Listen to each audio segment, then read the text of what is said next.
नई नवेली दुल्हन अपने पति के साथ बाहर से घूम करके आई थी। जैसे ही घर पहुंचती है, अचानक ही उसकी तबीयत खराब हो जाती है। परिवार के एक एक सदस्य ने पूछा कि कुछ देर पहले तक तो तुम्हारी तबीयत एकदम ठीक थी, लेकिन अचानक तबीयत कैसे खराब हो गई।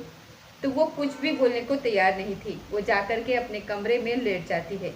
इसी बीच में वो रोने लगती है। ये बात घर के कई लोगों को पता चल जाती है। जब वो दुल्हन के पास पहुंचते हैं और पूछते हैं कि आखिरकार तुम रो क्यों रही हो, वजह क्या है, तब वो इस बात को बताती है। उसके बाद बार बार उससे पूछने की कोशिश कर रहे थे। जैसे ही वो कुछ बताने की कोशिश करती थी, अचानक सोचते सोचते वो बेहोश होकर के गिर जाया करती थी। घर वाले परेशान हो जाते हैं। कब रात पूरी हो जाती है, उस दुल्हन के आंखों से आंसू टपकने बंद ही नहीं हो पा रहे थे। आखिरकार जब घर वालों ने ज़्यादा ही जिद करी, तो उसने वो कहानी बताई जिसको सुनने के बाद घर वालों के भी पैरों तले जमीन खिसक जाती है। अब घर वाले बिल्कुल शांत पड़ जाते हैं। सोचने समझने की शक्ति उनकी छीन हो जाती है। घर वाले करे तो क्या करें, क्योंकि जो दुल्हन ने सच बताया था, उस सच को सुनने के बाद शायद किसी के भी अंदर हिम्मत नहीं थी कि अब आगे करे तो क्या करे। लेकिन उसका पति सब कुछ जानता था, जो भी उसके साथ हुआ था। दिन निकलता है। दिन निकलने के बाद उसका पति कहता है कि तुम्हें घबराने की, तुम्हें परेशान होने की बिल्कुल भी ज़रूरत नहीं है। मैं आखिर तक, जब तक सांस में सांस रहेगी, तब तक मैं तुम्हारे साथ लड़ाई लड़ूंगा। दरअसल उस दुल्हन का सामूहिक बलात्कार किया गया था और उस पति के सामने किया गया था। उस वक्त तो किसी तरीके से, किसी तकरीब से पति और पत्नी घर पहुंच जाते हैं, लेकिन जब जब उस घटना को, उस कृत्य को याद कर रहे थे, तब तब उनके सामने एकदम सिरहंसी पैदा हो जा रही थी। घबराने लगते थे। ऐसा लगता था कि जैसे सब कुछ उनके सामने अभी हो रहा है, चल रहा है। उसके बाद पति उसको थाने लेकर के जाता है और वो जो लड़ाई लड़ने की कोशिश करता है, जब ये बात सोशल मीडिया के सामने आती है, जब ये बात राजनीति में आती है, जब ये बात अखबार टेलीविज़न के माध्यम से लोगों तक पहुंचती है, तो लोग सड़कों पर उतर आते हैं। उस प्रदेश के संभवतः ये अभी फिलहाल सबसे चर्चित घटनाओं में से एक घटना है। और जिसने भी इस घटना के बारे में सुना, सभी लोगों ने या तो अपराधियों को गुस्से से ये कहा कि इन्हें फांसी के फंदे पर चढ़ा दिया जाए, या फिर उन्होंने ये कहा कि ऐसा पति हर किसी महिला को मिलना चाहिए, जिसने इतनी बड़ी बात होने के बाद भी अपने पत्नी का ही साथ दिया है। नमस्कार, स्वागत है आपका हमारे चैनल पर। आज की जो सच्ची घटना मैं आपको सुनाने जा रही हूँ, ये सच्ची घटना है। मध्य प्रदेश का एक जिला लगता है रीवा, और रीवा का ही एक थाना लगता है गुड़। दरअसल इसी इलाके के रहने वाले एक लड़का और एक लड़की दोनों स्कूल में, कॉलेज में साथ पढ़ा करते थे। साथ पढ़ते पढ़ते कब इनके घर तक बात पहुंच जाती है, परिवार वाले आपस में एक दूसरे से सहमति बनाते हैं और सहमति बनाने के बाद शादी उन दोनों की कर देते हैं। शादी होने के बाद ये दोनों दुल्हा दुल्हन बहुत ज़्यादा खुश थे। परिवार में भी इनकी खुशियों के गीत गाए जा रहे थे। लेकिन 21 अक्टूबर 2024 को अचानक ही दुल्हन के मन में आता है कि वो अपने पति से बोलती है कि चलो कहीं घूमने के लिए चलते हैं, पिकनिक मनाने के लिए चलते हैं। जैसे ही पति ने बात सुनी, उसने कहा कि कोई दिक्कत नहीं है, कोई परेशानी नहीं है, चलते हैं। फिर उसके बाद 21 अक्टूबर 2024 को एक जगह लगती है भैरव बाबा पहाड़ी। वहाँ पर एक मंदिर होता है। मंदिर में इधर उधर घूमते हैं। घूमने के बाद चट्टान होती है, चट्टान के पीछे जाकर के वो आराम से बैठ जाते हैं।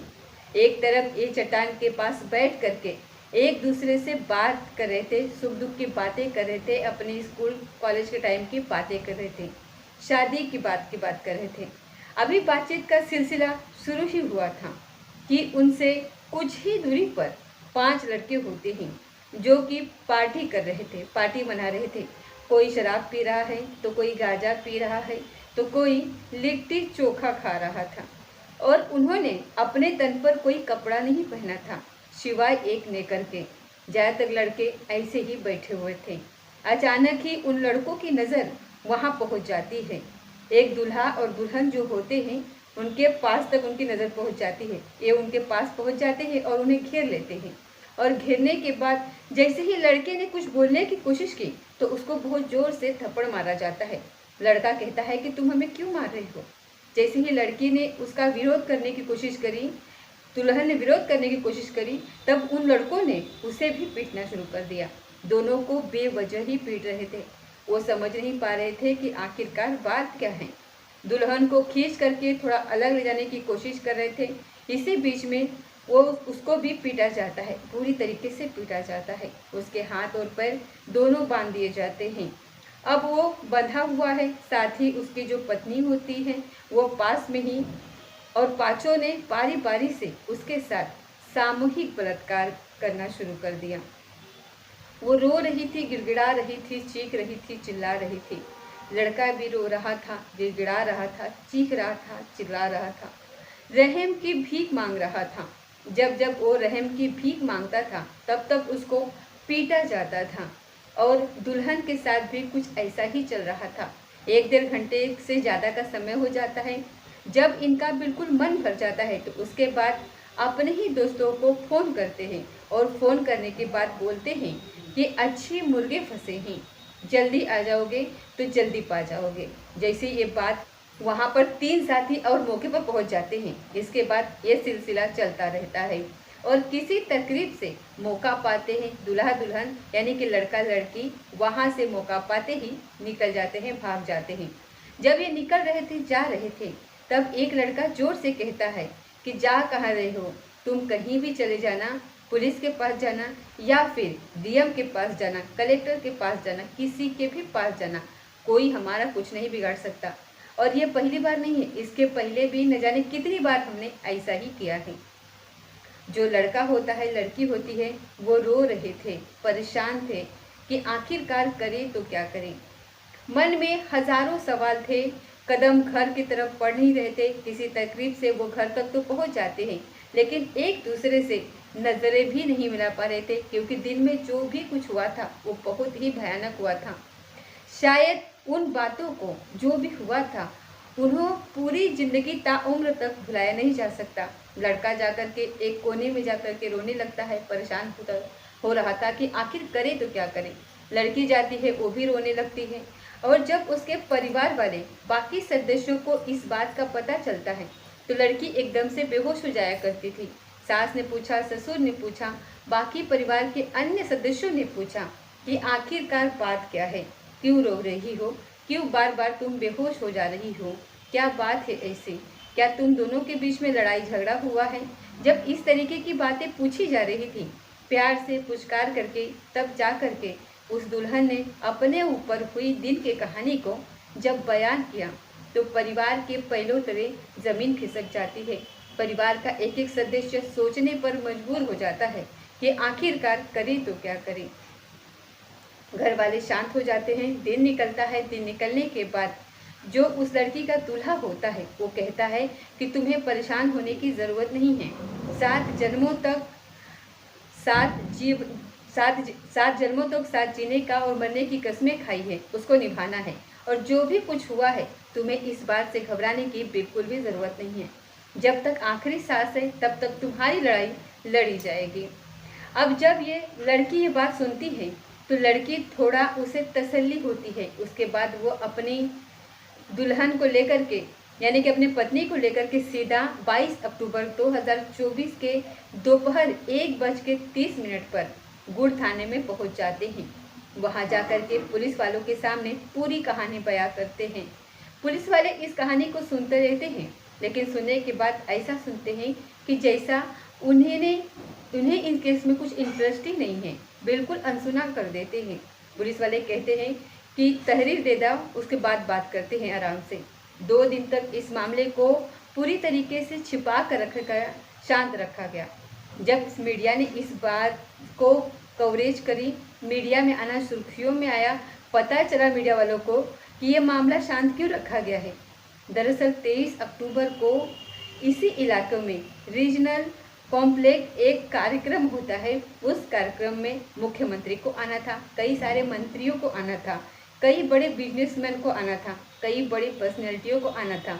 अब पुलिस को लगता है कि ये बात अगर अखबारों में, सोशल मीडिया के माध्यम से पता चलेगी तो जाहिर सी बात है उनकी पुलिस की बदनामी हो जाएगी, और बदनामी हुई तो बहुत ज़्यादा मामला खराब हो सकता है। मुख्यमंत्री नाराज़ हो सकते हैं, बाकी लोग नाराज़ हो सकते हैं और विपक्षों को एक मौका मिल सकता है। इसलिए पुलिस ने इस मामले को अगले 2 दिन तक बिल्कुल छुपा करके रखा। लेकिन 2 दिन के बाद जब पुलिस से निकलने के बाद ये मीडिया तक पहुंच जाती है, अखबारों में लगातार प्रकाशित होने लगती है, और जब ये मामला सोशल मीडिया पर बहुत ज़्यादा हाईलाइट होने लगता है तो पुलिस पर दबाव बढ़ने लगता है। आखिरकार पुलिस इसके बाद फिर काम करना शुरू कर देती है। काम करने के बाद उस इलाके में जाती है, वहाँ जा कर के सबूत जुटाने की कोशिश करती है तो पुलिस को खाली गिलास मिलते हैं, शराब की जो बोतलें वहाँ पर पी गई थी, बाकी कुछ ऐसी चीज़ें मिलती हैं। इसी बीच में 24 अक्टूबर 2024 को पुलिस को एक वीडियो मिलता है। उस वीडियो में 4-5 लड़के होते हैं जिन्होंने अपने तन पर कोई कपड़े नहीं पहने थे सिवाय नेकर के। इसके बाद या तो वो शराब पी रहे थे, गांजा पी रहे थे, या फिर लिट्टी चोखा तैयार करके उस लिट्टी चोखा को खाने की तैयारी कर रहे थे, और वो बेफिक्र होकर के पूरे ज़मीन पर बेहोशी की हालत जैसे पड़े हुए थे। इस तरीके की उन्होंने हालत बनाई हुई थी। इस वीडियो के सहारे से हालांकि पुलिस ने लगभग 300 युवाओं को, लड़कों को, संदिग्ध जो थे उनको राउंड अप किया, उनसे बातचीत करी, और जब बातचीत कर रहे थे तो ये इनमें से भी 4-5 लड़के जो पकड़े जाते हैं, और जो पकड़े जाते हैं तो पूछताछ करते हैं तो कह रहे थे कि साहब हम तो बहुत गरीब आदमी हैं, बस मजदूरी करते हैं, हमें तो बेवजह मतलब कि फंसाया जा रहा है। जबकि पुलिस ने उनको फंसाया नहीं था, सिर्फ बातचीत कर रहे थे और कह रहे थे कि साहब हम तो खाने कमाने के लिए। पुलिस के सामने वो नई नई कहानियाँ गढ़ रहे थे, पर पुलिस उनके कहानी पर यकीन भी कर चुकी थी। शायद पुलिस ने उन्हें जाने भी दिया था, लेकिन जैसे ही वीडियो आती है पुलिस सक्रिय होती है, और सक्रिय होने के बाद उन सबको फिर से पकड़ा जाता है, यानी कि गिरफ्तार कर लिया जाता है। मुकदमा उनके खिलाफ दर्ज किया जाता है। जिस दिन तहरीर दी गई थी उसी दिन दर्ज कर लिया गया था। आखिरकार जो पकड़े जाते हैं उसमें रामपुर बकेरहान का रहने वाला सुशील गौरी होता है, जिसकी उम्र 19 साल के आसपास होती है। 27 साल का गुड़ का रहने वाला होता है राकेश कुमार गुप्ता। 23 साल का गुड़ का रहने वाला राजेंद्र गोविल होता है। 24 साल का गुड़ का रहने वाला दीपक गौरी होता है। 26 साल का नईगढ़ का रहने वाला गरुड़ गौरी होता है। नई गढ़ी का रहने वाला 23 साल का लव कुश गौरी होता है। 28 साल का गुड़गांव का रहने वाला राम किशन गौरी होता है, और गुड़ का ही रहने वाला होता है राजेश गौरी। 8 के 8 जो अपराधी होते हैं वो सारे पकड़े जाते हैं, और पकड़ने के बाद पुलिस जब उनसे सख्ती से पूछताछ करती है तब वो अपना कबूलनामा भी कर लेते हैं। इससे पता चलता है कि लवकुश गौरी, राजेंद्र गौरी, दीपक गौरी इन्होंने सिर्फ सहयोग किया था, बाकी जो लड़के होते हैं इन्होंने सामूहिक बलात्कार किया था। और जब इनसे पूछताछ की जाती है सख्ती से तो बताया जाता है कि वहाँ पर आने वाले प्रेमी जोड़े जो होते हैं उनके साथ आए दिन इस तरीके से छेड़छाड़ करना, उनके साथ बदतमीजी करना इनके लिए आए दिन का पेशा बन चुका था, कि किसी के साथ भी कुछ भी करते हैं और ये बाद में धमकी दिया करते थे कि तुम जाओ, किसी से भी कह सकते हो, कलेक्टर के पास जाना, एसएसपी के पास जाना, हमारा कोई कुछ नहीं बिगाड़ सकता। और शायद वो लोग शर्म की वजह से कभी किसी से कुछ कह नहीं पाते थे। मीडिया के माध्यम से उन्होंने अपील करी है, यदि भविष्य और पास्ट में, भूतकाल में किसी भी के साथ ऐसी घटना हुई है तो वो पुलिस से संपर्क करे, अपनी कहानी बताए, उसका नाम भी छुपा करके रखा जाएगा, और ऐसे अपराधों को कम से कम समय में कड़ी से कड़ी सज़ा मिल सके और बड़ी से बड़ी कार्रवाई हो सके। क्योंकि जब ये घटना सोशल मीडिया पर वायरल होती है तो बड़ी संख्या में लोग सड़कों पर उतर आते हैं, और पूरे प्रदेश भर में इस बात को लेकर के बड़ा गुस्सा फैलने लगता है, उबाल फैलने लगता है। कई लोग कई तरीके की बातें करते हैं, कहते हैं कि इन्हें फांसी की सज़ा हो जानी चाहिए, तो कुछ लोग कहते हैं कि उस पति को सैल्यूट, बार बार सैल्यूट, जिसने इतनी बड़ी घटना होने के बावजूद भी अपनी ही पत्नी का साथ दिया और कहा कि जब तक जिएंगे तब तक साथ रहेंगे, चाहे कुछ भी हो जाए। इस घटना के बाद रीवा के आईजी महेंद्र सिंह सिकरवाल को ये कहते हैं कि 15 से 20 दिन में इस चालान पेश को कर दिया जाएगा और मामले को फास्ट ट्रैक कोर्ट में चलाया जाएगा ताकि कम से कम समय में इन अपराधियों को सजा दी जा सके और समाज में एक लकीर पेश हो सके कि बुरे काम का बुरा नतीजा उन्हें किसी भी कीमत पर बख्शा नहीं जाएगा। बुरे काम करने वालों के साथ बुरा ही किया जाएगा। दोस्तों, तो ये थी आज की सच्ची घटना। मिलते हैं अगली किसी सच्ची घटना के साथ। तब तक जय हिंद, जय भारत।